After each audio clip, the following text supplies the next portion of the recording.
Good afternoon. Welcome to the Senate Budget and Taxation Committee, and the chair just walked in the room. What time is that? Thank you. Oh, okay. All right. So this afternoon, we have two hearings. For the record, I'm Senator Michael Jackson, District 27. We have two agencies here today, the Maryland Thoroughbred Racetrack Operating Authority and the Department of Planning. We're going to proceed in that order.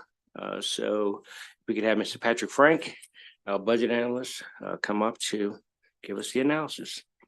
Mr. Frank. Good afternoon, members of the committee. This is the first hearing for the Maryland Thoroughbred Racetrack Operating Authority. The authority was created last session. It was created in response to some 2020 legislation to redevelop Laurel Park and Pimlico. The top of page 1 kind of shows you what the four main things are that this agency can do. Is first, it should report on the feasibility of establishing two thoroughbred facilities and redeveloping them, what best practices are for operations, a report on the progress, and finally they may employ an independent firm if they need to operate the racing in Maryland. As you can see, the budget's about $3.2 million, and it's changing modestly. Obviously, there was nothing in 2023, so there was no spending either. I'll go now to page 2. Exhibit number 1. This is a pie chart that shows the breakdown of their spending. About 20% of their spending is salaries and wages. Those are the staff that work for the agency, and about 3/4 is contract management. Those are the reports and things they do. I'll go over this quickly on page 3. Just some modest changes to the budget. Page 4 has the personnel data. At this point, there's only one employee for the authority. They told me that they're not going to hire people until they actually need them. Basically, the executive director is a one-man band at this point that's pretty much doing everything. The plan is to hire an executive associate shortly, and then a fiscal administrator. As more staff are needed, more staff will be hired. First observation begins on page 5. This is just kind of where we were a year ago and what happened. As I said earlier, 2020, there was legislation creating the Racing and Community Development Act, which created the Racing Community Development Financing Fund. It was given up to $375 million in bonds that would have been supported by, or would be supported by, the lottery revenues, $17 million a year. The idea was 180 million goes to Pimlico, 155 million goes to Laurel Park, and 40 million was unassigned and can go as where it was needed. Bottom page 5, those bullets are more detail about what the new authority can do. Skip over that.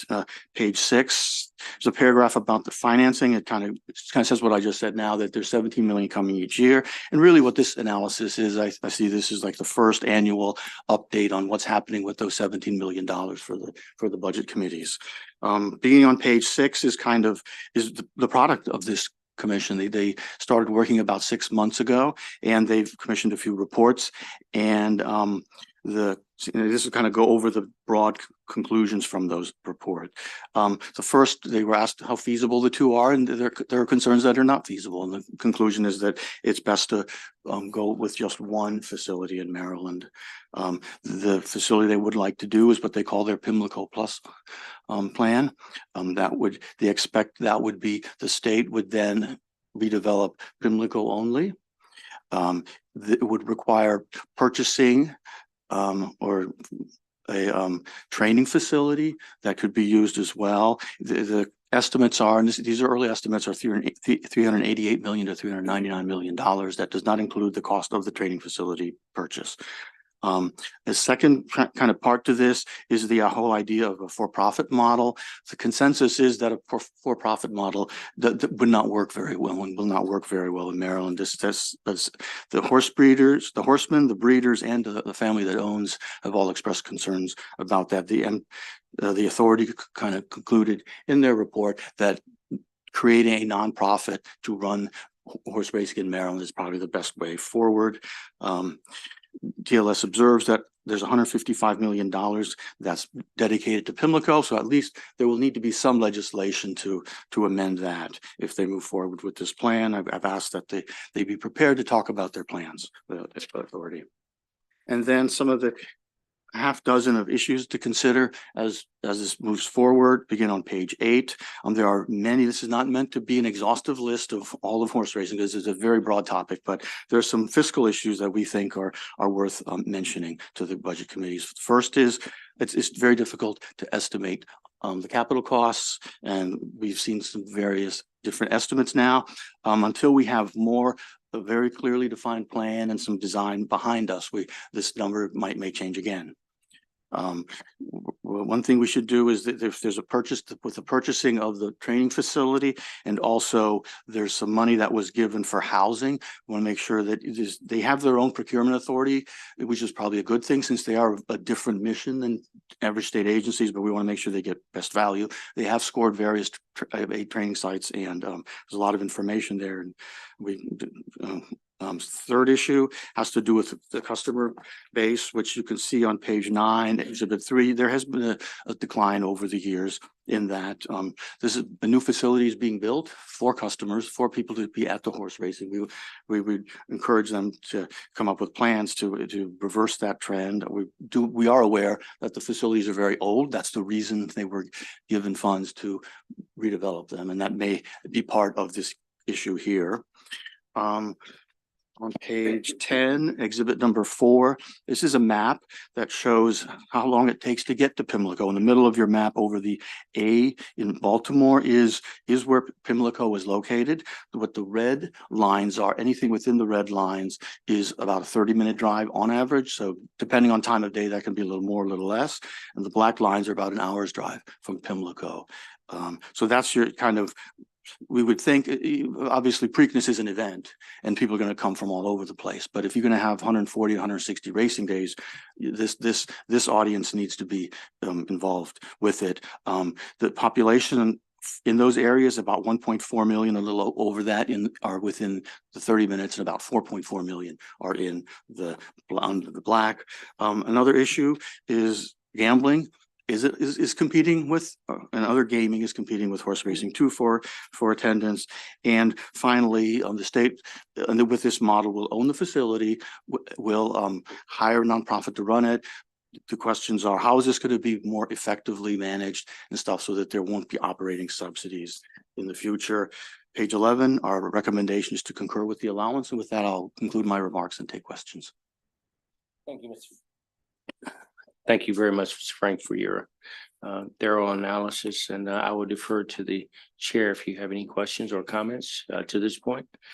Senator Rosepep? Okay, all right. So if we could have that one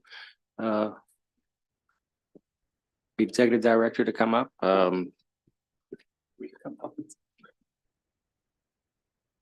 I will say this because the chair is not sitting in this seat, but you know, we're very happy to look at your hiring, retention, and vacancy rate in your agency, sir.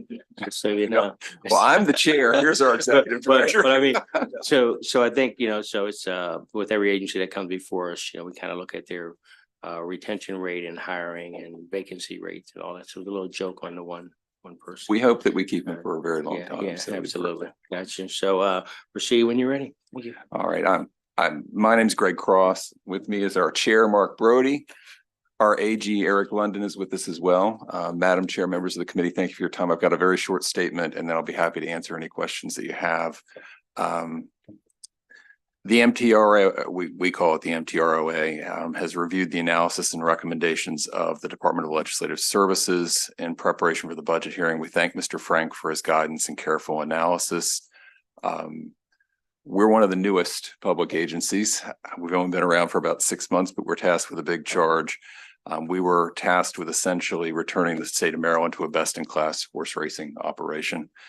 The authority is comprised of appointees of the governor, legislative leaders, and representatives of the horse industry organizations, the Maryland Stadium Authority, the Maryland Economic Development Corporation, and areas surrounding Pimlico, Laurel Park, and Bowie Racecourse. We convened for the first time in August of 23. We've met regularly since. We've worked toward recommendations that we view to be in the best interest of Maryland racing and the state's citizens. The recommendations were supported by an economic analysis of the United States and competitive racing performed by a company called Crossroads, and also by the leading architectural firm for racing facilities in the world, Populous. I brought a copy of the paper version of the report with us, and then we compiled that analysis and the recommendations that we heard.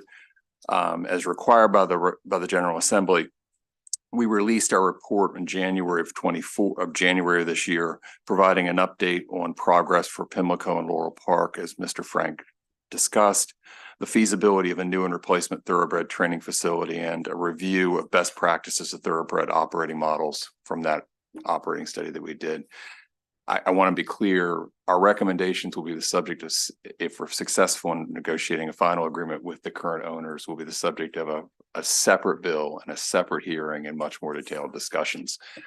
To summarize our recommendations, we're recommending a new plan that centers the state's racing at its historic home in northern Baltimore.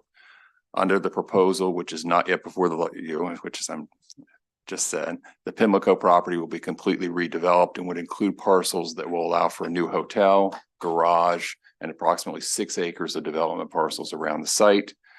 A new right-sized clubhouse will be reconfigurable for event space, which is badly needed in the area. Pimlico track will be reoriented and constructed to allow for conversion to a synthetic surface for maximum safety. Housing for track workers is going to be placed in the community so that we get collateral benefit from that. And we're hoping that it's a catalyst for development in the Park Heights area. We'll stable approximately 650 horses there. It's remarkable to me that most people don't know how many horses at a racetrack, but there are a lot of horses at a racetrack. And that'll support year-round racing, which we believe to sustain the industry in Maryland requires 140 to 160 days based upon all the testimony that we received. As part of the plan, a new horse training facility will need to be constructed because there are currently 1,400 horses at Laurel. So if we only have 600, we're leaving some out. The training facility will house 700 to 800 horses, depending on how it's constructed. We've proposed 3 alternative sites for the training facility, and those are all in our report. And as you're likely to be aware, prior plans were a failure. I mean, they came in at a minimum 140 million over budget. On the high side, $360 million over budget. We're pleased to report that the training site in Pimlico, the combined cost as estimated by the architects with information from MSA, we are pretty much right on budget for the 375 plus accumulated RFRA funds. So it came in sort of shockingly close, frankly. The plan also vests long-term control in thoroughbred racing with the Maryland thoroughbred industry. It's modeled after New York, which is the most successful model in the country. New York uses the state owns the track, leases it to a private operator, and the private operator runs it like a business. The difference between the current owner is the current owner has a for-profit operation and a for-profit model. There's not an ROI with these tracks to make the capital investment that's there. I was on the phone with somebody the other day, and they went, it was a magazine, and he said, I pulled back our back publications. And he said, we were talking about a training center in 1967. Now, I got involved with this in 2010, and I looked back and studied at the time, and every 10 years, there was Band-Aid after Band-Aid, and Pimlico got worse and got worse and got worse, and the facilities got worse and worse. And there never was the ROI to invest in the track facilities. By stripping away the profit margin and consolidating and sort of, bet on ourselves model, we think that the economics can be focused and we can get a better result.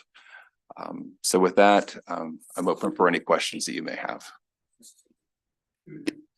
Thank you very much for your comments, Senator Roosevelt. Sure.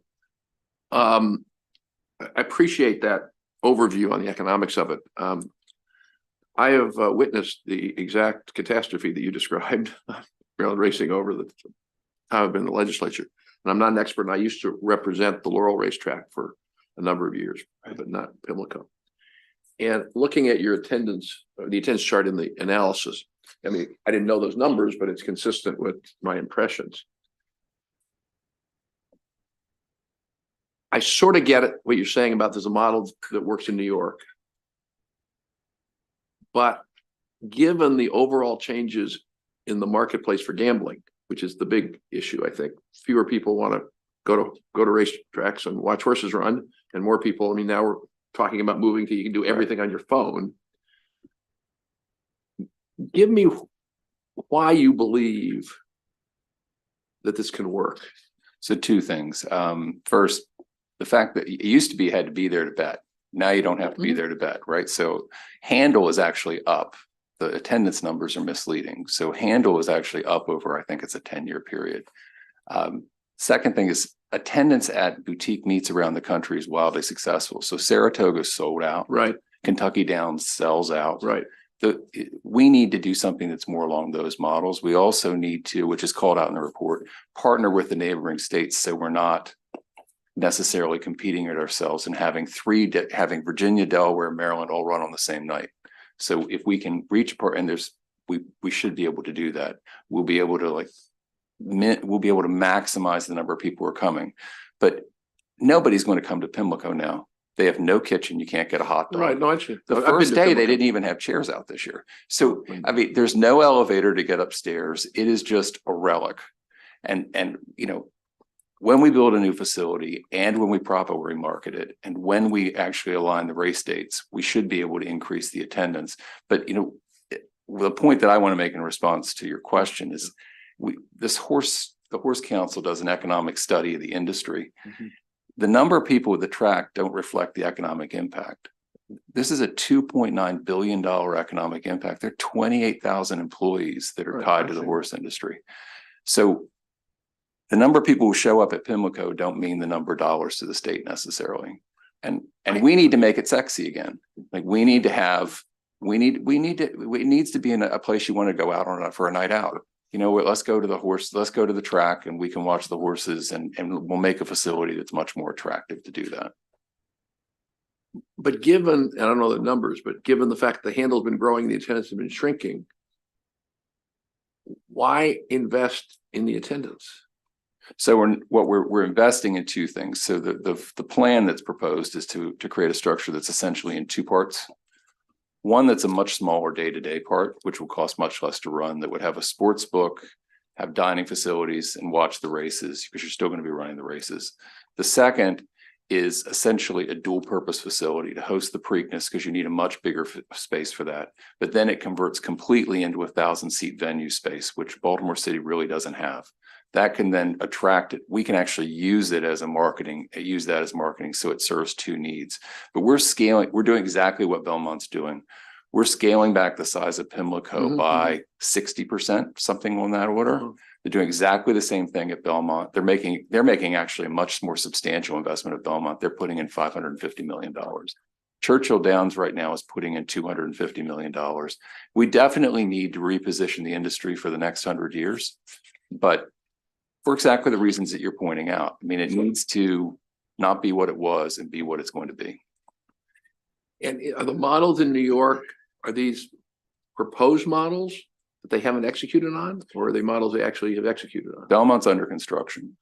I don't know if every last dollar has been authorized, but it's under construction. Okay, but it's not operating. It's not, we don't know that it works. But we know that Saratoga works very well, right? And we know that Kentucky Downs works very well. More or less on the same financial model?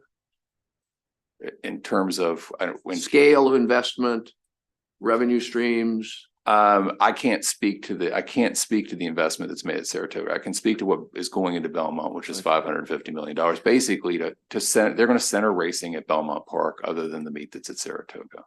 Right. That's the plan. And that is public investment? Yes.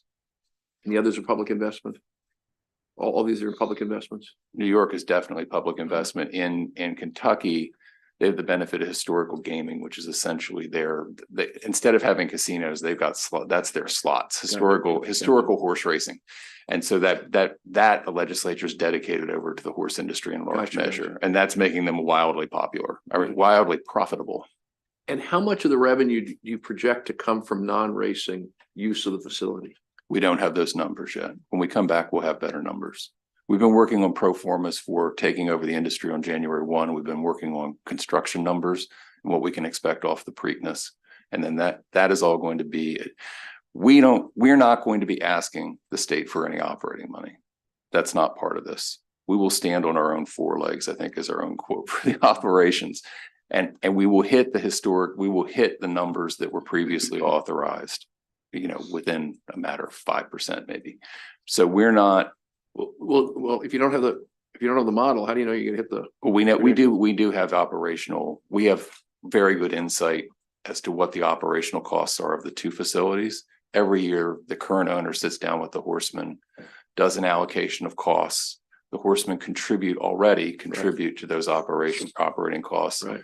The current owner has been very forthcoming in sharing their operating costs. So we have that for both tracks, and now we're consolidating to one. So we know exactly, well, you never know exactly. No, I see. But we'll have You know the cost side, but I'm talking about the revenue side. So we're assuming current revenues, current attendance, we won't ask for $1. If that number doesn't change, you won't hear from us for operating money.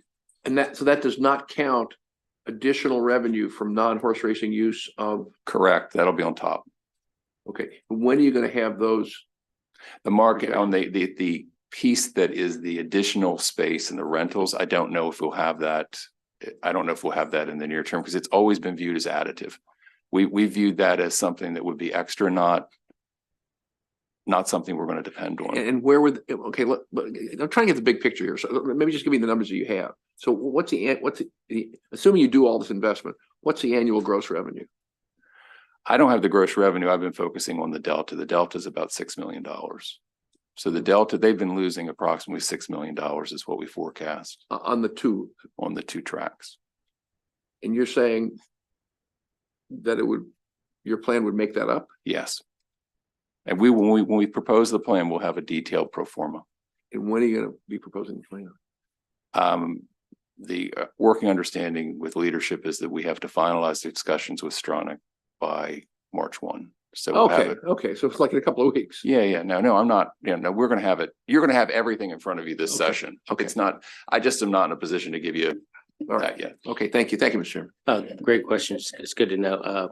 A couple quick questions for me. One, what are the plans with Laurel? I remember a few years ago, it wasn't too long ago, we talked about reviving Pimlico, reviving Laurel, and doing away with the Bowie property, and that still hasn't come to fruition there. But so what happens to Laurel?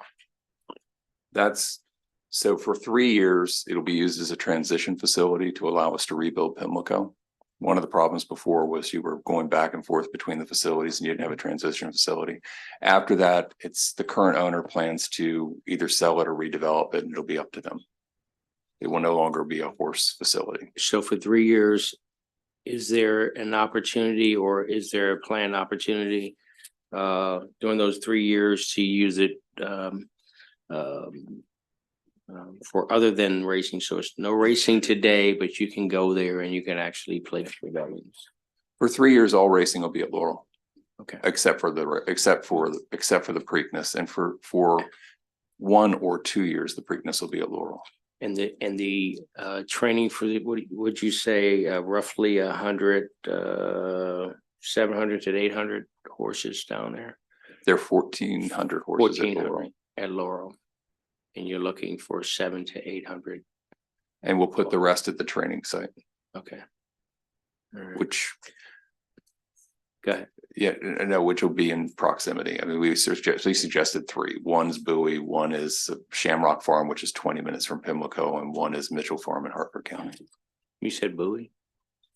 Bowie could be a training site. It could be. It's there's some configuration issues there. Okay, that'd be interesting to see, considering the conversations there. Lastly, we're not recommending it. We just vetted it we vetted probably 20. I think there are 13 shown in the report, and we have 3 that we recommend as potentials. So, okay, it's interesting because of the transition a few years back of what Bowie would be and would not be associated with the racing industry and the city and university and some other integral. I'm fully aware it's very complicated. That's the reason I wanted to clarify that we're not making that as the recommendation. We have 2 other sites that Bowie is not on the table.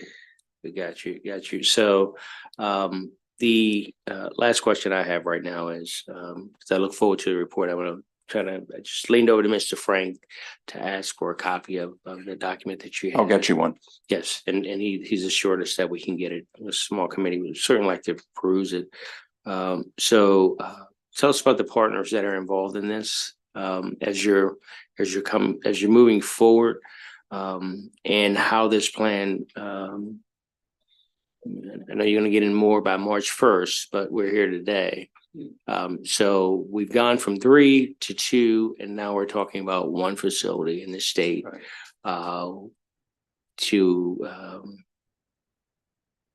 With a projection on a very robust return on what we're doing and keeping the industry here in the state of Maryland. So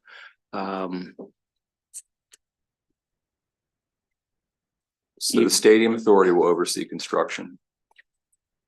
Populous is the lead architect for racing. okay, We'll continue to use Crossroads for economic analysis. In fact, they're doing an economic analysis of the Preakness for me right now. The Stadium Authority will then bid out everything else as they normally would for a project. I think that's the team. I have separate lawyers that have been retained by the Attorney General's office who are helping me negotiate with the current owner right now. And currently that's our team. We're going to have to get an operator for hospitality to go to the senator's point. That'll be down the road. I'm assuming we will be partnering with BDC and Medco, particularly for the parking garage, because we're forecasting a 2,000 space parking garage that will service the hospital as well. and with the projection of for 3 years, the racing, if this plan goes through, will be held at Laurel, including Pimlico, including the Preakness. The Preakness will be at Laurel for at least 1 year, perhaps 2. There's a discussion because next year happens to be the 150th anniversary. So there's a question about what we do with that and what's possible. It has an economic cost to it. So it's a conversation with the current owner. The current owner will continue to run the Preakness for the next 2. And when we return to the new facility, then as part of taking over the operations, this not-for-profit will run the Preakness. Right, and so that will be year 3, possibly at Laurel. Well, Preakness, I would expect we should be back running the Preakness in 27. 27. So capacity wise in Laurel for the Preakness? That'll be done by overlays, and we're gonna have to talk to the current. I actually didn't want to do that. I was really happy that the current operator said that they would do it. So they'll have to forecast what it is, but that will be completely at their expense and their forecast. It won't affect our numbers at all. We'll just be running day-to-day racing. Okay. The new numbers at Pimlico will be 72 to 74,000. Okay. So question. You have a comment?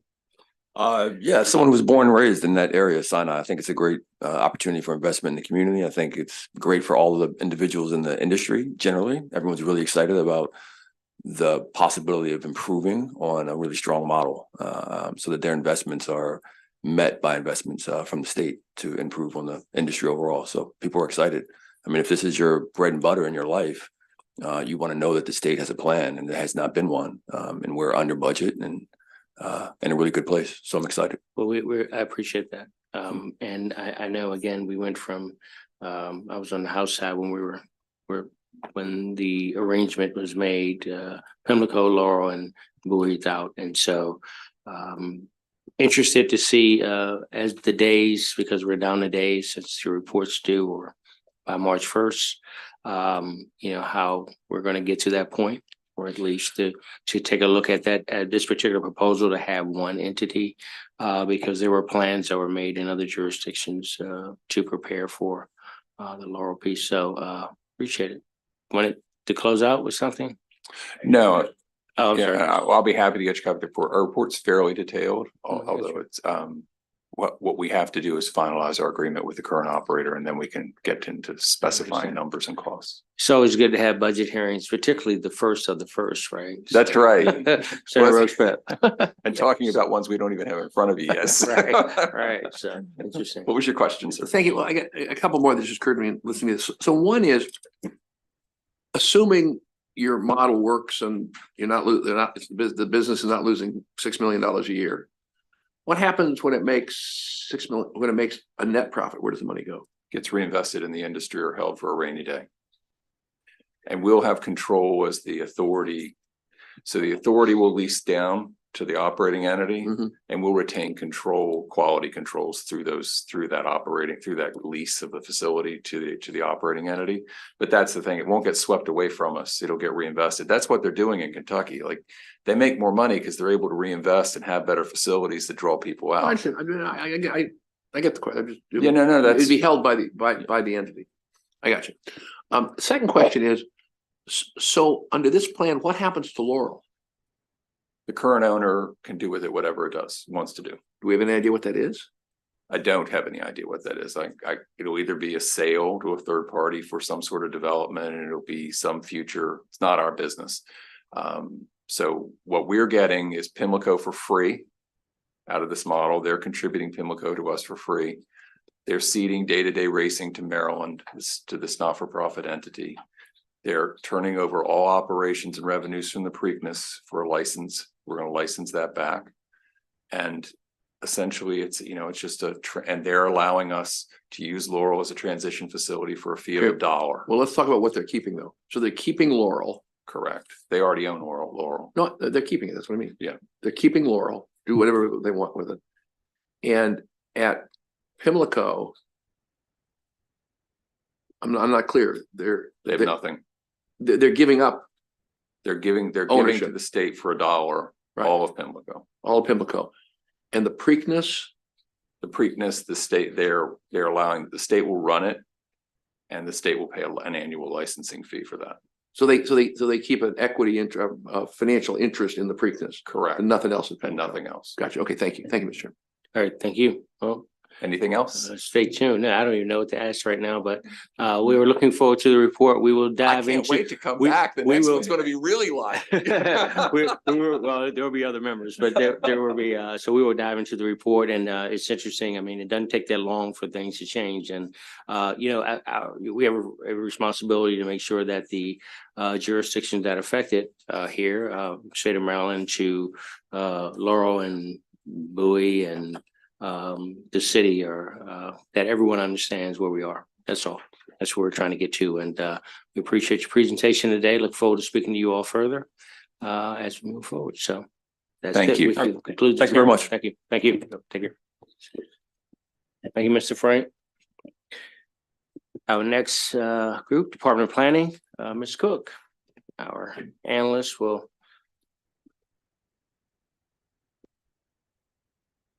Thank you very much. Thank you, Mr. Chair. Again, Carrie Cook to present the analysis for the Maryland Department of Planning. Beginning on page 1, the fiscal 2025 proposed budget decreases 2.1 million or 6.9% to 28.8 million.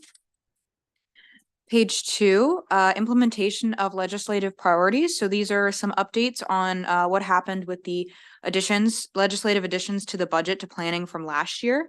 So there were 3 items that were all essentially pass-through grants that planning was supplying funding to other organizations. So there was $1 million for the SHINE program through Maryland Humanities. So that funding has been transferred. An additional $1 million for the Maryland Center for History and Culture. That funding has been transferred, and then $400,000 to Amtrak, to restore a historic train map. That funding has not been transferred. They are still working with Amtrak in terms of their preference on how to transfer that funding over. Page 3 shows proposed deficiencies for fiscal 2024. So we have a couple of different items here. Some general funds, about 663,000 for personnel costs. Planning is just hiring some positions above their base rate, as well as some costs related to moving their offices out of State Center in Baltimore. Some federal funds for some additional federal funding that they did not know the availability of earlier, but they have to spend before the end of the federal fiscal year. And then some reimbursable funding from MDOT for the recreational trails program, which is going to support some signage at Jefferson Patterson. Moving on to Exhibit 2 on page 5. This is just a breakdown of the agency spending for FY25 through their various sectors of the agency. So I won't go into all of these, but the largest at the bottom here, management, planning, and educational outreach. That's largely the Heritage Areas Authority. Jefferson Patterson Park and Museum obviously is a planning run facility and includes various facilities, including the Mac Lab for archaeology. And then we have other sections here for things like technical support to local governments, smart growth, census efforts, and historic properties and easements. Moving on to page 3, which is the proposed budget change chart.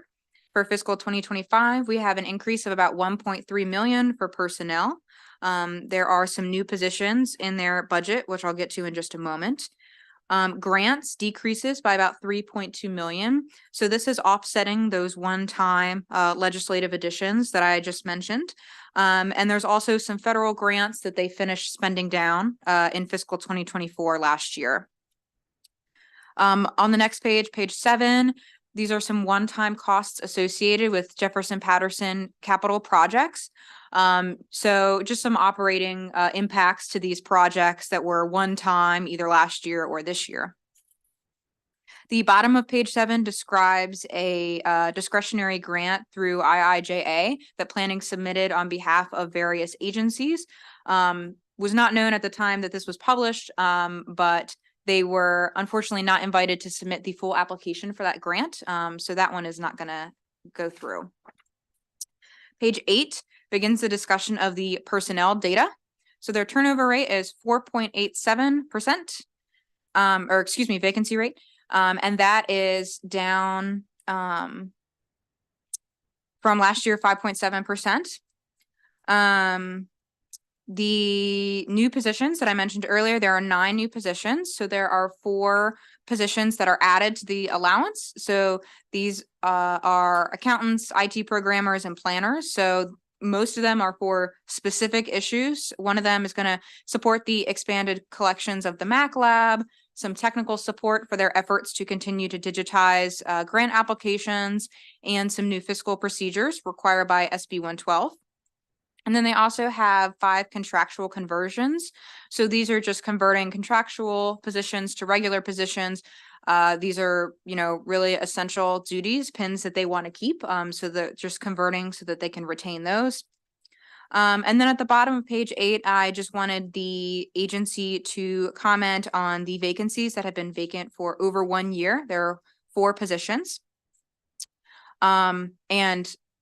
Earlier in the page, excuse me, Mr. Chair, the budgeted turnover is 4.87. Their actual vacancy rate is 12%. So that is up from last year. Moving on to the issues on page 9. The first is regarding the census. So we talked about this last year. These are just sort of the final items to tie that up. So there were 2 local challenges to the census data. The first was filed by Rockville. And this is a challenge where municipalities can ask the Census Bureau to take another look at the geographical boundaries of the municipality. So that challenge was successful, and the Census Bureau did alter those geographical boundaries, but it did not have any impact on the actual population count for the municipality. The second challenge was here in Annapolis regarding the count for students at the Naval Academy, and that challenge was also successful. So they increased the population total by about 4,000. And I just wanted to emphasize that these changes are not having any impact on redistricting or anything like that. What it is altering those more precise counts so that the Census Bureau can have that updated data for their annual reports. The other item regarding the census is the urban and rural designations. So over here on page 10, the Census Bureau delineates urban and rural areas, and then planning takes that data and breaks it out for all the different regions and counties. So you can see here on Exhibit 4, this is just a breakout of the total population of all the counties and the regions, and then the breakdown by urban and rural populations. The last issue in the analysis is regarding the Maryland 250 Commission. So this is another item that we discussed last year. This commission is the state level of the Federal America 250 Commission. So that is an effort to commemorate the 250th anniversary of the country's founding. So planning is the lead agency on this statewide effort, and they are working with many other agencies across the state on this. So we spoke last year about the commission's plans, and essentially with the new gubernatorial administration, the commission has mostly started over their work. They have new staff, they have a new chair, and many of the items that the previous commission had planned for are likely no longer occurring. So they do have an annual report that they submitted in early January, just sort of talking about these new directions that they have. One thing that the governor came up with the new commission is a sort of three-prong approach of history, civics, and service. So that's something that they have work groups in the commission for focusing on those three items. And you can see here, there's a bulleted list on page 12 of some of the initiatives that they are considering. The commission just met, I think, less than a month before they published the report. So obviously, you know, there's not a ton of specifics that they could provide as they're just starting to relaunch these efforts. And then on the bottom of page 12 here, I talk about the funding. So the commission was budgeted $250,000 in both fiscal 23 and 24. And they also got a $10,000 grant from the federal organization. So they have expenses that were just over 50,000 since the inception. So that's leaving them at about a 457,000 fund balance, if you will, that is yet to be spent. So as I mentioned, the commission has recently relaunched, does not have a lot of concrete plans in terms of what they're using their funding for. They're certainly ambitious and they have a lot of goals, but there aren't many specifics that were included in the report in January in terms of how they're going to be using that funding and timelines for when it's going to be spent. So DLS recommends that MDP comment on the proposed partnerships that were mentioned by the previous commission. We're unsure if those are still being pursued or not. They should also discuss the plan uses for the $457,000 in remaining available funds. We do also recommend deleting the funds programmed for fiscal 2025, which is an additional $250,000, just given the remaining funds that are still available and were appropriated in previous fiscal years. And that concludes my formal presentation. Thank you. Happy to take any questions. Thank you very much. Before I ask, you mentioned that the local challenges have nothing to do with the redistricting or doesn't have an impact, but there is an impact on the designation from rural. So those are two separate efforts. Okay. So the challenges are available to municipalities and tribal entities across the country if they want to file them. So essentially, the Department of Planning is acting as a conduit to assist them in making these challenges to the Census Bureau, and both challenges were successful. The urban and rural designations is the Census Bureau saying, you know, this is an urban area and this is a rural area. And then the department is sort of breaking that out further in terms of the counties. So they're really two separate efforts. So who's making the challenges on the urban versus rural? So the challenges were not on that aspect. The challenges were regarding the geographical boundary of the municipality. That was for Rockville. And then the other one was the actual count at the Naval Academy. Gotcha. Okay, all right, thank you very much. Senator Rosebud? No problem. The agency can come up and get started, Mr. Secretary, Madam Secretary, and your team. If you have more than two, you can slide chairs up. Yeah. We need to capture you all in the camera, you know? So great to see you all. Yeah, well, you should come over, yes. And so before you get started, you've heard a couple of questions that I had for the analysts. If you have anything further to add, please feel free. If not, you can just go into your presentation. Great. Well, thank All right. you. Good Good to see you. afternoon. And Yes, thank you for both being here. For the record, Rebecca Flores, Secretary of Maryland Department of Planning, and I have with me Elizabeth Hughes, who's the Executive Director of Maryland Historic Trust. And Rod Caulfield, who is the director of the Jefferson Patterson Park We love Museum. Jefferson Patterson. I'm just a little biased sitting here in front of you representing. We all love that place. And then I have Jeff Kane, who is our Assistant Secretary of Operations for all of MDP, the Yes. entire agency. So that's the team. And let me just dive in with a couple of things. Yes, We'll try to keep it short so you can just ask us questions. The first thing I also do want to thank, obviously, our partners at DBM and at DLS. Ms. Cook continues to do an amazing job of synthesizing who we are and what we're doing. So thank you to everybody. The big thing I'd like to set some context around is this past year, at least my first year as secretary, was really about assessing what we had, what was working, what wasn't, where we needed to do some realignment. We really dove into that and then ultimately developed a strategic plan in probably the fastest order that I think I've ever done that type of process in. But it really resulted in, I think, a lot of observations of my own as, fresh new eyes coming in to lead the agency. A couple of them were that I, quite frankly, was so grateful for Elizabeth and her team that run MHT with, such high level of professionalism and skill. That is, it quite frankly gave me one less worry in a lot of effects. And it made me feel that my job is to support them as much as possible.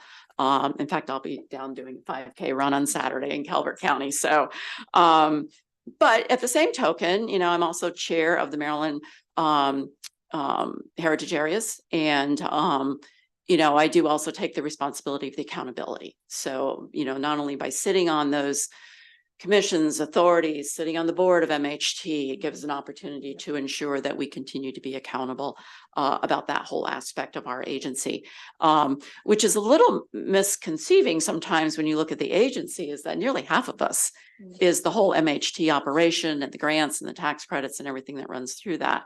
And so that part of it, I think, really feel good about. The other part of our operation is the state data center, which also sits inside of MDP, and amazing people there, incredible talent that I think is a missed opportunity right now for the state. So one of the things we're doing is to really try to grow that team and how we can be of better service to all agencies across the state. And I think that's something that we are currently working on as part of our new strategic plan. The other aspect of what we were doing is obviously our core planners. What I learned in that process is that the planners had really were very much in need of, I am a planning professional. I've been doing this for 40 some years. They were in need of professional planning leadership and empowerment. Have been bogged down underneath a lot of regulatory review type items that they yet have no authority oftentimes to actually do anything about. Yet it was really been, I think, swallowing a lot of their time. So if there was any one area that I felt like I really needed to dig in on, it was how could I better support the planning services aspect of our agency. And that's where we've really dug in with a lot of our reorganization. We are going through a major reorganization. And a lot of that requires close work with DBM as it relates to reclassification of some of our people. We have good people, but they've been kind of stuck. And so there's a lot of work being done around working within the state systems around reclassification, really looking at the skill sets, because we're so, sort of cross-disciplinary, really understanding where our gaps are. And that's a little bit of why, and I'll give you more of, those positions that have been open through the year, is that we want to be strategic. Pins are so precious. We wanted to be absolutely strategic in ensuring that we were making the right choices, the right people, the right expertise. Some of those open pins that have been open have also just been a really difficult process of finding qualified people that would come work with us. And we're doing some things to focus on that also. So I wanted to say, there's a lot more I could share with you. I think the other big thing I wanted to emphasize is that the Baltimore office is moving. After how many years, Jeff? 50 years, maybe? In one place, State Center. I will just leave it there. A lot of disruption, a lot of anxiety, folks are going through a lot right now, new secretary, new administration, disruption, trying to bring people along with us in that process to ensure we also focus on retention. So that's just been a process that I think we've had to be extremely mindful of. Originally, we had hoped to move by the end of last year. For no particular reason, DGS has been working with us very closely. We're looking at May, June now, but it just prolongs the disruption and the anxiety of any kind of change. So we're going through a lot of that. I want to, on a big picture level, address the two questions and things that were identified in the DLS report.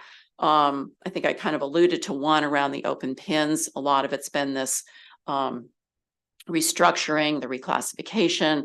Actually, at least one of those were in the interview stage of. One has been advertised twice at least, finding difficulty finding the skill set, quite frankly, for the salary we can offer. And but we think we're shifting. I mean, we're hoping not only through new offices, just a resurgence of who we are as an agency, trying to get the word out in a much bigger, better way.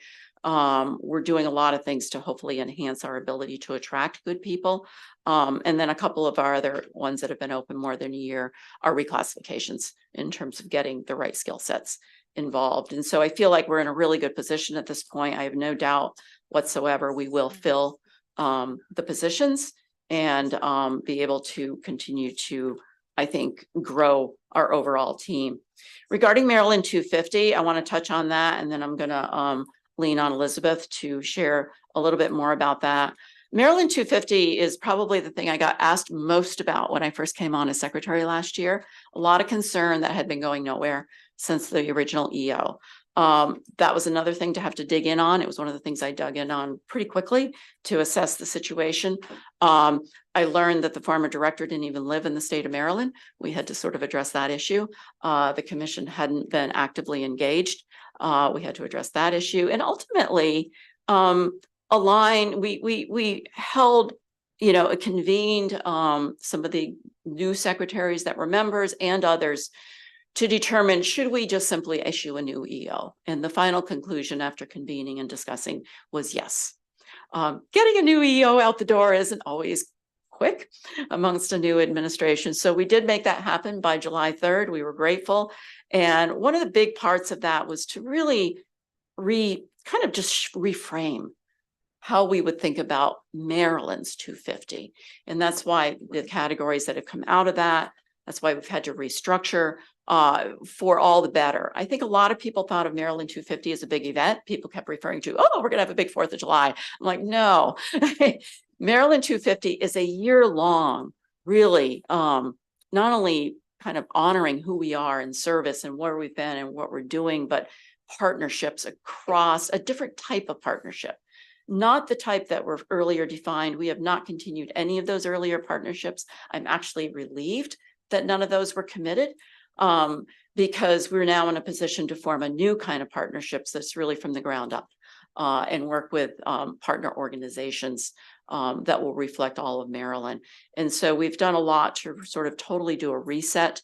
In doing that, we did bring on a new director in April. We issued the EO, and in July, we actually were able to formulate the commission because we had to go through the appointments office for that, and identifying former Governor Glenn Denning as the chair, who I met with and was willing to step up to the challenge.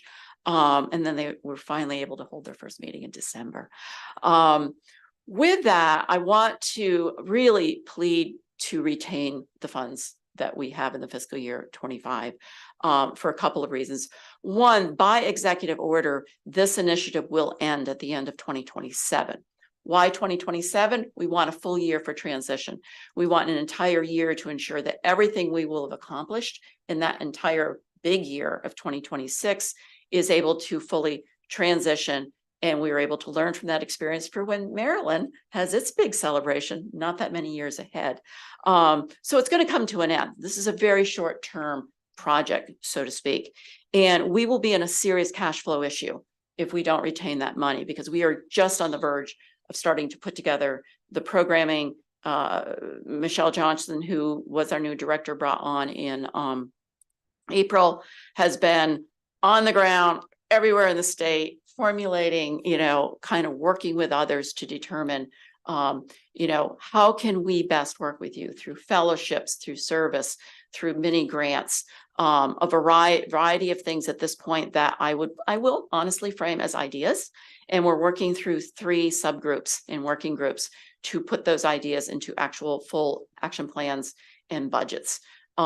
We know, and Elizabeth has been with this for much longer, there are states like our neighbors, like Virginia, I believe it's Virginia, that's allocated like $1 million a year.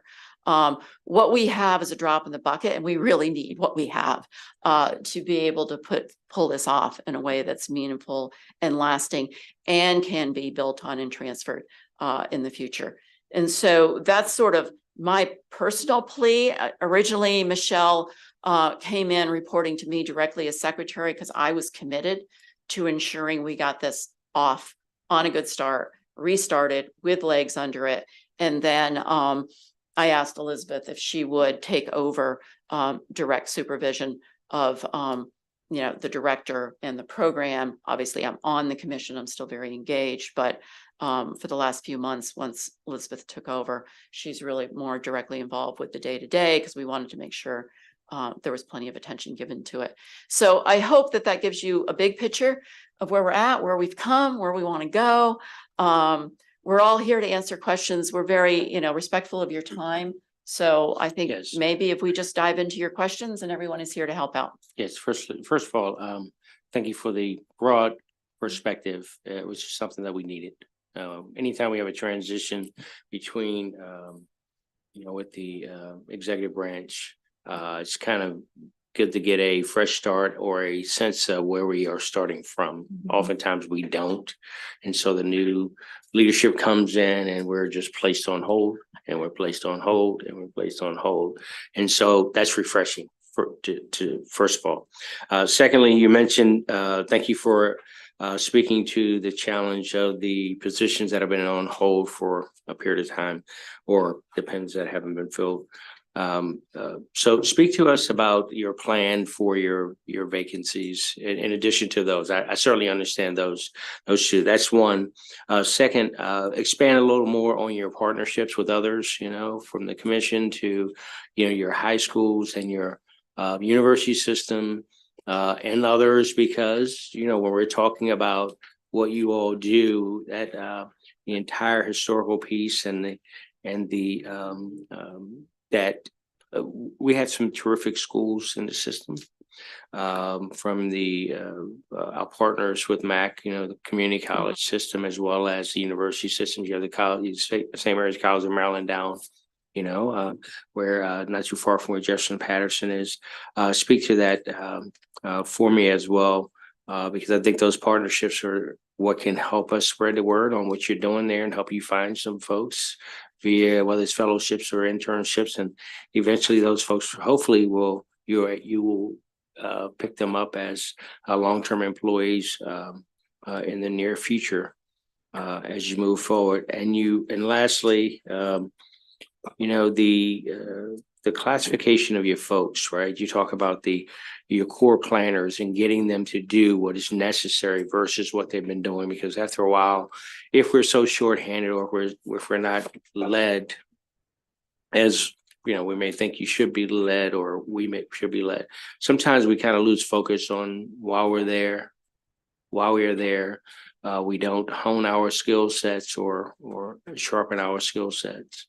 And when you need to make that next step or that transition to kind of kick your program to another level, then you don't have it. So if you could talk about those for us, I'd appreciate it. I actually really appreciate those questions. Regarding the first one, another big observation was lack of interns. I taught 10 years adjunct at Carnegie Mellon, the Heinz School, a few years back. And, over the years and even professionally, I've found that some of your best employees come out of internships. And so we have actually, I have made a commitment, and I've started writing the policy myself to ensure we have a robust intern program, because there was no pipeline. There was no system for really feeding people into the system beyond the more traditional just DBM advertising process, which was not adequate. And so first step was absolutely to start really making a serious commitment. And I challenged Jeff to say, find me money in the budget somewhere. We have got to be able to, and I also believe dearly in paid internships. I don't think it's appropriate that only those that can afford to have an unpaid internship come, get those opportunities. So I believe deeply in that. And so I think first I want to say that there was now MHT has had, I'll let Elizabeth speak to that. I'm speaking more to the planning side for a minute. There was no formal process. There was one at one point in time years ago, I'm told, but that had no longer existed. So first we need to do that because we have to think long-term and how we can be really building the profession, the pipeline of people coming through and reaching out to the universities. I've already asked one of my team to reach out and deliver to me an inventory of all the schools and Very good. programs and names and contacts Very good. that we want to have a regular relationship with and be outreach with and have a formalized internship process. So there's that, which Well, I please, I don't agree mean to with. interrupt you, but please share that with us because this committee is committed to, look, we have terrific talent in this state, terrific talent, much of it yet to be touched or tapped. And so please keep us included as you proceed with that. I would love to, because I just feel like I agree 100%. And I think there had become a dependency of the traditional, put it in the DBM system, advertise, see what comes back. We're turning that upside down and challenging everyone to go to their alumni networks, everywhere to reach out. Are we successful yet? No, but it's changing the culture. It's changing how we go about these types of things. And so I think in addition to that, honestly, bringing someone in and into State Center and getting them excited about coming to work there. No. So I believe new leadership who is actually a planner, new offices, even if we can't always compete on the salary, we can compete on other levels. And I think once again, we're in a process to be in a better position, I think, to compete in these other ways, which we are putting in place. Have we solved it? No, but I feel like we're on a very strong path to institute all of those things that will make a huge difference to be able to attract talent. And I'm going to stop for a minute and let Elizabeth speak to their intern program and some of what they're doing on their side. Thank you. Well, I think what the secretary wants to do, we've found great success when we've had interns. Our board of trustees has funded an internship program, both for archaeology interns as well as for interns in other areas. We've hired 2 of those interns once they finish their graduate program. So it's been a great feeder for us in terms of talent. And then in other cases, the interns who've worked with us have ended up in positions like the Advisory Council on Historic Preservation or the Army Corps of Engineers. So partner agencies who we've had this relationship with. So it's been incredibly successful for us to have those interns. It's really critical. And I also want to add our partnership with Secretary Monterio in terms of the service year, because young people don't know what they don't know. So to the extent that we can expose them to some of these fields, Absolutely. which are so varied and diverse across our agency, we think that's a huge opportunity that we kind of just couldn't jump on last year. But I've told everyone in our team, our leadership team, that I really want to make sure we at least get in there to host a couple of the service year option fellows also. Very good. Thank you, Madam Chair. Welcome back.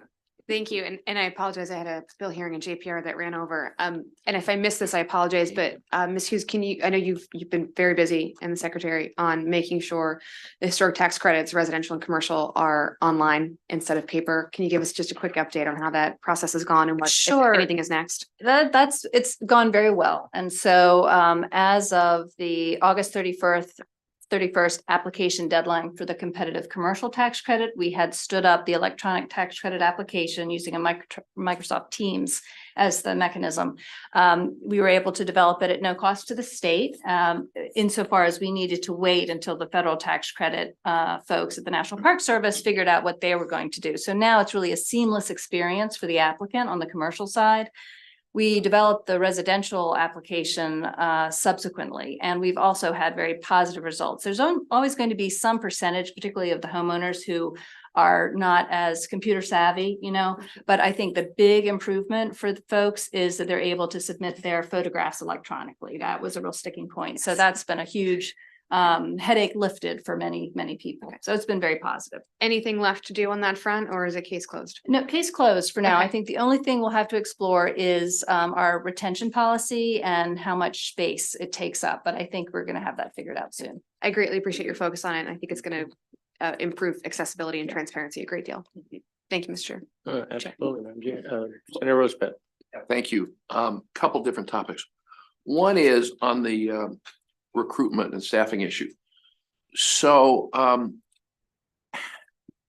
many of your folks are planners and how many are everybody else?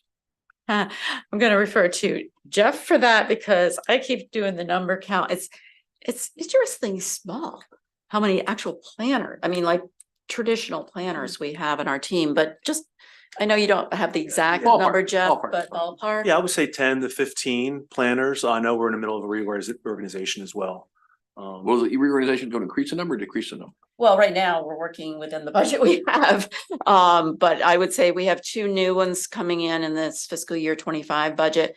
But it was actually quite a shock to me, quite frankly, to come to the Maryland Department of Planning and find so few accredited planners inside the Maryland Department of So you Planning. want to grow the planners. Absolutely. Why? Well, why? Because I feel like we need to move from just doing reviews to being proactive in terms of advancing best practices in sustainable growth throughout the state of Maryland. That may not mean we need a credentialed planner per se. It means we also need, so let me expand on that when we say planners, which can be a very broad professional. Right. A lot of people call themselves planners and, Yeah.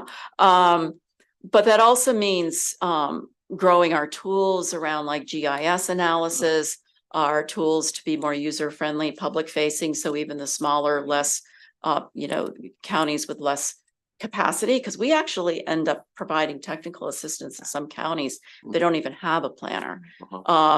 And so what I'd like to do is level the playing field, first of all, so there is the same level of access to, let's call it planning best practices and tools everywhere in the state. Okay. And so how we do that will be a variety of methods. Some of it will be mass in terms of expanding the access to these types of GIS tools. Some will be hands-on, some will be education, workshops, a variety of things. Yeah. And so how many non-planners do you have? Well, we have about 140 total. Okay. Yeah. Do I got it. math. Okay, so like 125 or 115 or something. Yeah, and I will say with that, like for instance, I think Jeff's referring to the planners in Baltimore. Correct. There are also people who are actually studied and who are planners in the MHT shop, and they just aren't doing. I think you have a couple AICPs in that shop. No, maybe not. But I think we have folks working in all these different disciplines. I will say they all relate to planning. No, I don't. Yeah. No, I know you're not. I'm I trying to just- understand what the occupations really are. Yeah. What they actually do. These 115 people. Yeah, I mean, I'll let Elizabeth speak to. the Well, MHT there are about side first. 70 of us at MHT, including Jefferson Patterson Right. Park and Museum. So we're about Got it. half the agency. So That's that's. it. Okay, no, That's that's what what I'm trying to get my head around. Right. So in terms of the recruitment stuff you were talking about and Mhm. internships, that's for planners, that's for everybody? Really across the board, but I think to deal with our immediate issue and think long-term, we have to start creating this pipeline by having a stronger internship program. Now, someone coming straight out of No, college. no, but I think for what occupation? Oh, okay. Well, I think we're seeing challenges both on what I would call our demographers that are in our data center, and like an economist even to Okay, deal with our socioeconomic side and in the growth of our whole data demographer analyst type side. Also our GIS type skills, because with GIS, and I know you are familiar, you can operate out of school with a basic GIS understanding all the way to the folks that are doing like intensive geospatial data analysis in terms of layers and using really more the physical geography side of analysis, Makes sense. you know, which is very different from our socioeconomic demographers. And so all of that bubble relates to better informed decision making Sure. in terms of whether it be whatever I'd love to get is doing more scenario planning. So that because the world's changing too fast. If it takes us 5 years to do a comp plan and some big disruptor happens, we're already behind No, I the agree. eight ball. We could call Yeah. this the COVID crisis. Yeah, and I think it's shed light No, on I that agree. reality, No, absolutely. right? And so scenario planning is something I'd like to get us to for the sake of the state, because then we can sort of look at various paths that could Sure. happen Sure. and what would that look like, and then be in a better position to respond to these, you know, shocks or shifts in markets or whatever the disruptor might be. We're not there yet. Right. That's my vision of where Right. I'd like to get to a better place, which requires pretty deep skill set. I presume, certainly for planners, but also for these ancillary occupations, I presume there are a lot more of these positions in county governments than there are in state government, There are like a huge margin. the big ones. Better Yeah, paid, all the big ones, better but the big ones paid, are big and Yeah. lots of, Yeah. better paid. the reason I'm raising all this, as my colleagues know, is I'm all into how do we have efficient workforce pathways. Mhm. And I'm glad to hear you pay your interns. I agree with that 100%. I would encourage you to look at apprenticeships Okay. instead of internships. Okay. And you know the difference? You know what apprenticeships are? I do. And then I guess my question back to you would be, I've considered fellowships, which are very different from your standpoint then. I mean, Yeah, they're- no, I'm talking about apprenticeships. yeah. I mean, an apprenticeship, registered apprenticeship under federal law, under state law, it's a combination of structured on-the-job training and classroom training. Okay. And it's designed not to be a work experience, not to be an exposure to a field, but designed to be a career path. Mm-hmm. And so the employer is invested in keeping the person, Mm-hmm. and the person is looking to stay. Now, that doesn't mean if the person doesn't work out, you can't get rid of them. It doesn't mean that if the person wants to do Yeah. something else, they can't leave. But it means it changes the psychology Mm-hmm. from the employer and the employee's point of view. Proved very efficient in multiple industries in the United States, very efficient in other industrialized countries. Other agencies are looking at this in a very serious way. The Office of Public Defender, the Department of Transportation, the Department of Public Safety, the Controller's Office. And it would just seem to me that it would make sense for you all to look at it, because exactly what you're doing. You want to grow your own for the future. Mm-hmm. The other piece of it is in the blueprint for Maryland's future. Its goal is to bring apprenticeships down into high school. Mm. The beauty of coming down to high school is you have a much bigger market, and you get people not after they've spent a gazillion dollars Yeah. to go to college and find themselves and, you know, drink on Thursday night in College Park. But they get focused on like real work. And as the former director of CTE for Maryland, who we were talking with folks about groups, said, did you work in high school? And everyone in the room, because self-selected, we all had worked in high school. And I asked, why did you work in high school? And this woman who ran CTE said, you know, when you're a teenager, when you're in school, you're treated like a kid. When you're at work, you're treated like an adult. What teenager doesn't prefer being treated like an adult than a kid? It's a great answer. So anyway, I just asked you to think about all other Oh, agencies are absolutely. doing No, it. I appreciate And it. DBM Yeah. is very interested in this. They'll be Great. supportive of it. Department of Labor will help you do it.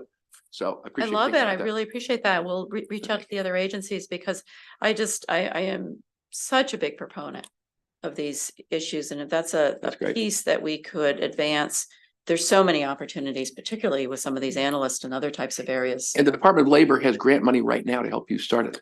I did not know. Thank So- you. It's good to know. Thank Mr. you. Chairman, I have another question, but Yeah. I don't want to monopolize. If my colleagues have questions, Eric? No, go ahead. I just want to make sure before the panel leaves, so we can hear from our friend at Jefferson Patterson about some of the great things you're doing down there, and if there are any. If I could do this and then we. Yeah, move. after. the This goes senator. back to the 2050 commission. So I was aware of the anniversary, but I hadn't really noticed the commission. So what was the original plan for the commission during the last administration? I mean, how is it different? You say it's different, but all I know is what you're doing, but what were they intending to do? Yeah, I am going to defer to Elizabeth because she was there at that Mhm. time and then worked with me to evolve to this next one. And so she really has a lot of the history Uh-huh. of where we were and now where we're Uh-huh. at. So. Elizabeth? Yeah, I guess what I would say is about in the previous executive order, the focus was more on the revolution, the commemoration of the revolutionary period. So now the focus is much broader. It's really about the ongoing evolution of American democracy and understanding revolution in the context of the civil rights movement, LGBTQ issues, as well as the 1700s. And so with that in mind, these three committees that are working, the history, civics, and service, are exploring that idea sort of more broadly than had been envisioned initially. Gotcha. One of the things you mentioned was not a big 4th of July celebration, but a year long, this and that. But we'll still do fireworks. Well, that's where to go with this, actually. I mean, the 4th of July is God's gift to civic awareness. And intense focus, comprehensive focus, it really is an opportunity that I hope we don't squander for the 250th anniversary. Because, and it's not just about having a big party, but it's about using the attention. I mean, for one weekend or one day, you have like 90% of Maryland is focused on what is America. And I just think it's a hugely leverageable event that I find generally is not much leveraged for these purposes. So I just would encourage you to build that into your program in a significant way. Yeah, we agree. I think the big thing is that we're trying to ensure that it's not about just that one day, that it really is about, everything, but without a doubt. But I'm just saying you're that's gonna have the more people's anniversary. attention on that day than you're gonna have on any other day. That is the That's all I'm saying. anniversary day. It's easy to get in people's faces on that I day. already have it on my calendar good, and good, we good, will definitely keep Good. you So that posted. was my number 2 question. Number 3 is more a question that I mean, I think broadening out what is American democracy and using the 25th anniversary as a symbolic opportunity to get people to, I'm all for that. One of the things I really would encourage you to do, and I'm sure you will, but I want to support what you, I'm sure, intended to do anyway, is be sure that you're including in a very diverse way the multitude of ethnic groups.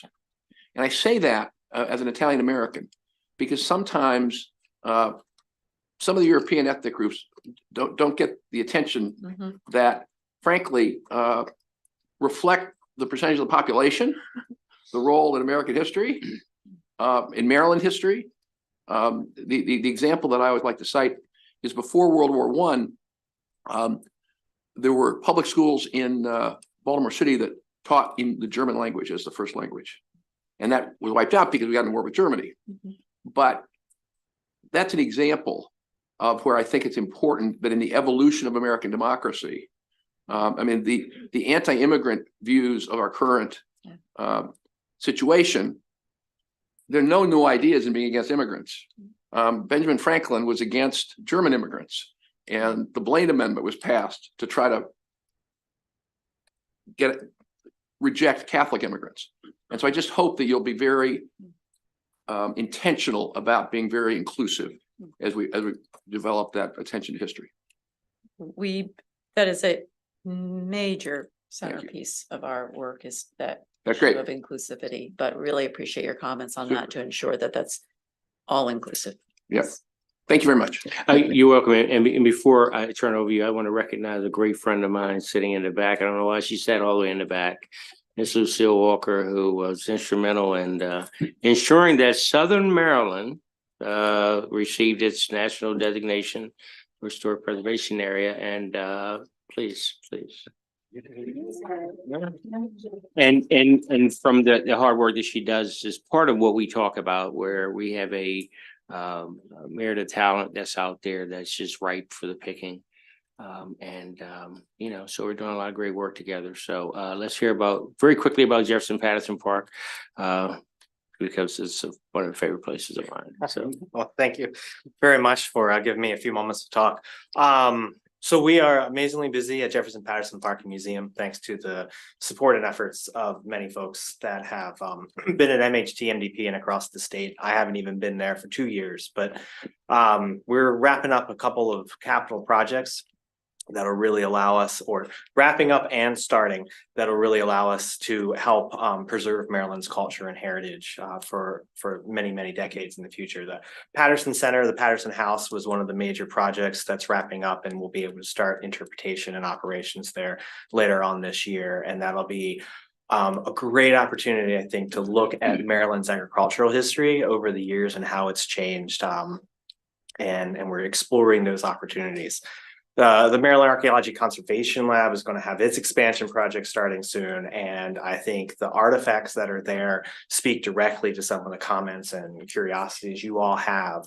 They represent the cultures, the lifeways, the histories, the good news, the bad news, and everything in between from across the entire state. And that's on our property. That's where we can delve into the material culture of the stories, weave them together to really think about what it means to be Marylanders for the 250th, and in not quite 10 years, the 400th as well. Yeah, So yeah. that'll be a great opportunity. Something else that other staff did that was a great success this past year was a series of 5K runs where we were able to let people kind of run, walk, enjoy our property over the course of 3 different runs. But the valuable thing about it, in addition to bringing people to our property, is that it was a partnership with Project Echo, which is the only homeless shelter in Absolutely. Calaveras County. And we're very happy to say that at the end of that process, the three 5Ks, the homeless shelter itself received $25,000 in net Much revenue needed. from it. And then, of course, Jeff Pat itself, through the Friends organization, received a portion of. So we were able to serve multiple organizations with that particular program, and it's going to continue this year. I think there may still be 3 or 4 spots left for this Saturday's run. There are. I just Um, saw the online. I will be there. Come run with me. But the next one will be in August. But that's the type of thing that what we're trying to do is not just be, on our site just for ourselves, but to find the community partners that we can support as well with our programs and operations. That's terrific. Thank you very much. And thank you for indulging me, Madam Chair. We like to showcase who we are. Look, Maryland, our country has a very storied history. Maryland, in particular, and the regions that, the members on this small committee represent as well are historic in itself. Our representation and what we are working with you to continue to enhance. So there's terrific opportunities, our environmental studies programs in our schools and others. We haven't maximized them. They're not operating at the efficiency level that we hope they will be. And we're going to keep pushing them to get to that point, because that's where those bright minds get tuned in. There are opportunities for me to go and find out what more that means. So we have a lot of work to do, a lot more good works to do. And we appreciate where you all are right now, and we're going to continue to go. So thank you very much. With no further questions or comments, I'm going to close the hearing. Thank you all very much. Thank you all. Thanks so much. And we will make sure and follow up with that list that we put together of the inventory and the policy. And I can't wait to talk about apprenticeships.